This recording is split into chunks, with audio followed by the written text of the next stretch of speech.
ಮಾರಾಟದಲ್ಲೂ ಕೂಡ ಭ್ರಷ್ಟಾಚಾರ ಆಗಿದೆ. ಜೊತೆಗೆ ಕಾಡು ಪ್ರಾಣಿಗಳಿಂದ ಬೀಜ ಮಾಡ್ತಕ್ಕಂಥದ್ದು, ಇಲ್ಲಿ ಆಹಾರ ಕೊಡ್ತಕ್ಕಂಥದ್ದು, ನೀರು ಕಾಡಿಗೆ ಬಿಕ್ಕಿ ಬಿದ್ರೆ, ಕಾಡಿಗೆ ಏನಾದ್ರು ಬಿಕ್ಕಿ ಬಿದ್ರೆ ಅದರಲ್ಲೂ ಭ್ರಷ್ಟಾಚಾರ ಆಗಿದೆ. ತಾವು ಸಮಾಜ ಪರಿಶೀಲನೆ ಮಾಡಬೇಕು. ಯಾವ ರೀತಿ ಮಾಡ್ತಾ ಇದ್ದಾರೆ ಅಂತ ಹೇಳಿದ್ರೆ, ನೀರು ಬಳಕೆ ಮಾಡಿದ್ರೆ ಬಿಲ್ ಬರೆಯೋದು, ಬಿಲ್ ಬರೆಯಕ್ಕೆ ಮಾತ್ರ ಅರಣ್ಯ ಇಲಾಖೆ ಇರೋದು. ಅರಣ್ಯ ಇಲಾಖೆ ಇರ್ತಕ್ಕಂಥದ್ದು ಅವ್ರಿಗೆ ಸಂಬಳ ಕೊಡ್ತಾ ಇದ್ರಿ, ಸಮರ್ಪಕವಾಗಿ ನಿರ್ವಹಣೆ ಆಗ್ಬೇಕು.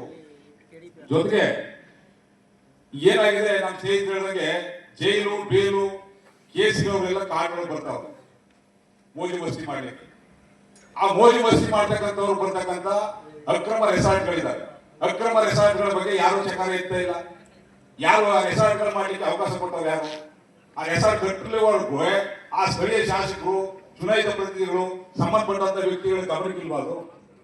ಈ ರೀತಿ ಅಕ್ರಮವಾಗಿ ಕಟ್ಟಡ ಆಗಿದೆ ಅಂತಕ್ಕಂಥದನ್ನ ಸಾರ್ವಜನಿಕರು ಹೇಳ್ಬೇಕಾ ನಿಮಗೆ? ತಾವೇ ಕೂಡ ಇಲಾಖೆಯಲ್ಲಿರ್ತಕ್ಕಂಥ ಅಧಿಕಾರಿಗಳು ಏನ್ ಕೆಲಸ ಮಾಡ್ತಾ ಇದ್ದಾರೆ? ಅಧಿಕಾರಿಗಳು ಇದರಲ್ಲಿ ಶಾಮೀಲಾಗಿ ಸರ್ಕಾರ ಮತ್ತು ಜನಪ್ರತಿನಿಧಿಗಳನ್ನ ದಿಕ್ಕಪ್ಪಸ್ತಕ್ಕಂಥ ಕೆಲಸ ಮಾಡ್ತಾ ಇದ್ದಾರೆ. ತಾವು ಅದ್ರ ಮೇಲೆ ಗಮನ ಹರಿಸಿ ಸಂಬಂಧಪಟ್ಟಂತ ಅಕ್ರಮ ರೆಸಾರ್ಟ್ಗಳ ಬಗ್ಗೆ ಕ್ರಮ